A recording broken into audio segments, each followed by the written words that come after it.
As we float here getting ready to go into FTL, my mind wonders, how in the hell did this come about? Also, I hate elves. Two things that seem to merge together in this instance. As I feel the engine spinning up, I can already hear everyone start to groan as their bodies seemingly stretch, and then time stops and then moves forward and then seems to bend around us. It is a very unpleasant experience.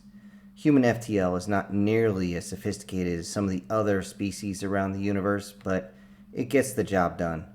Most everybody would rather be asleep when it happens, and then you just wake up a little bit of nausea, wake up, shake it off, and you're good. Me, personally, I don't like the idea of putting myself into a coma while we're in the middle of a jump. Although it is trippier than hell. My daughter thinks the words I use and the phrases I use are funny because they're well beyond her own generation. You see, once the resonance actually became a thing, which is what we called it when we received the technology that allowed us to rejuvenate and regenerate, once that happened, we lived for an exceedingly high amount of time. In fact, most of us never even worried about mortality outside of a few potential accidents. At this point, I had finally buckled down and used the technology to actually have a few kids. I used to find it funny that most women think I was, goofy, strange in a way.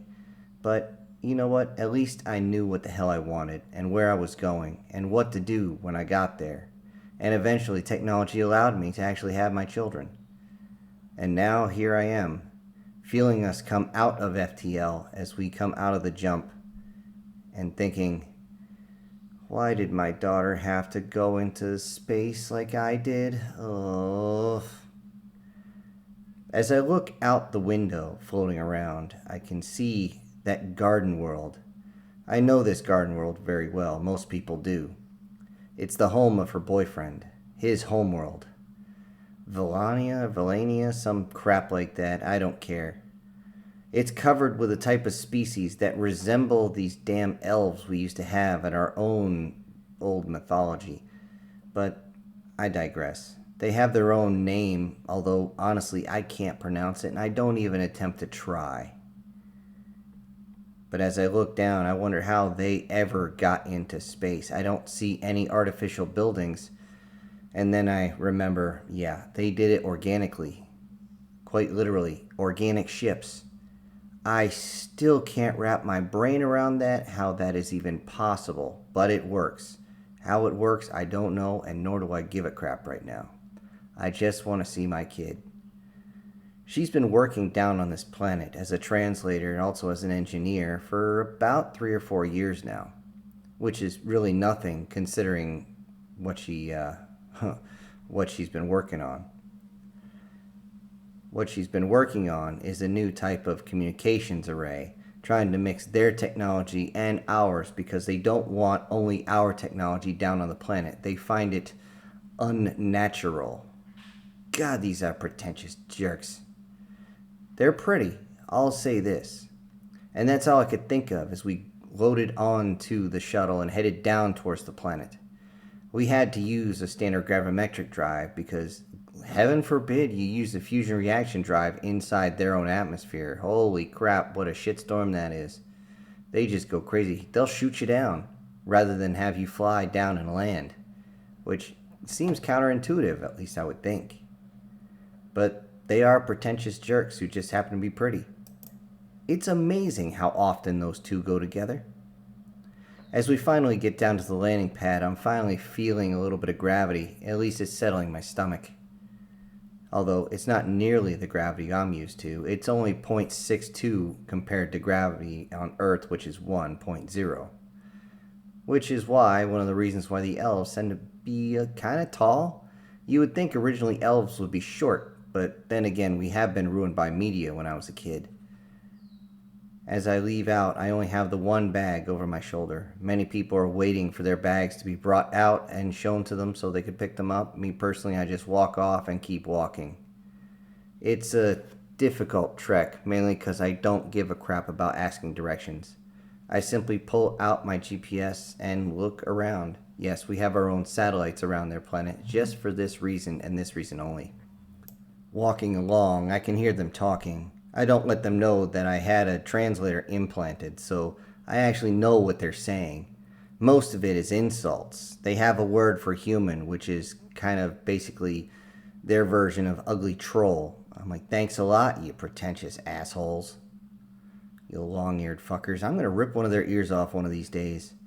And people wonder why I don't like working with them. Eventually, I get close to where his place is, where she is staying.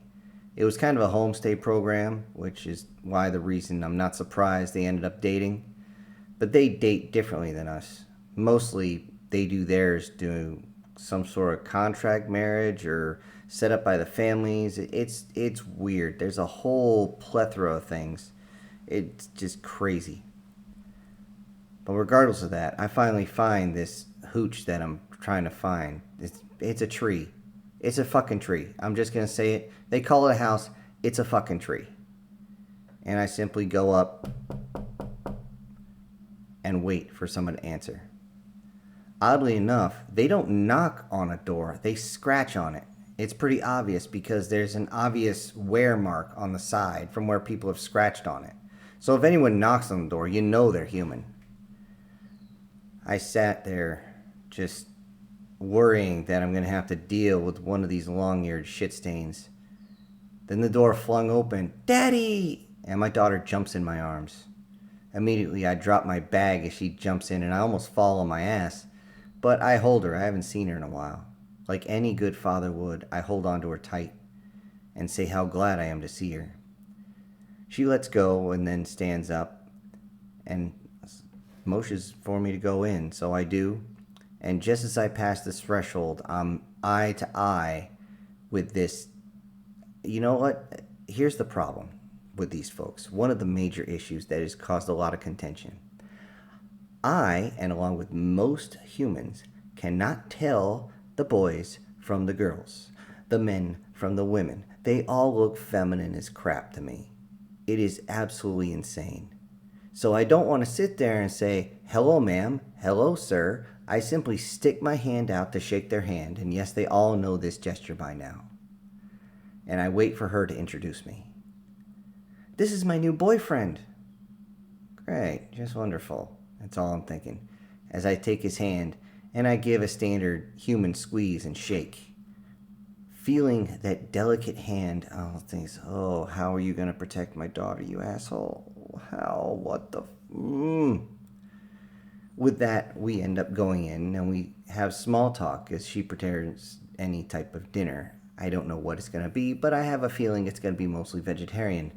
To my surprise, it did have some small pieces of meat, mostly fish, I think. And as we ate, all I could think of is, this is probably going to give me diarrhea just like any other vegan diet. But whatever. Being nice, I just smiled, ate it, choked it down, and asked for seconds just to be again nice. The whole time looking at this guy, trying to size him up, and finally asked, so what do you do? He looked at me strange. And then he looked over at my daughter, and all I could think of is, if you point at her, I'm breaking your finger off. Then she realized that he was motioning to her, and she responded, oh, he works with me on the device. He's also an engineer. Oh, so you make a lot of money. Currency? Yes, currency. You live well, yes? You can support my daughter, being her boyfriend? Yes, I can. My translator was having trouble all of a sudden. I wanted to figure out why, but I didn't have time to run a diagnostic. So tell me something.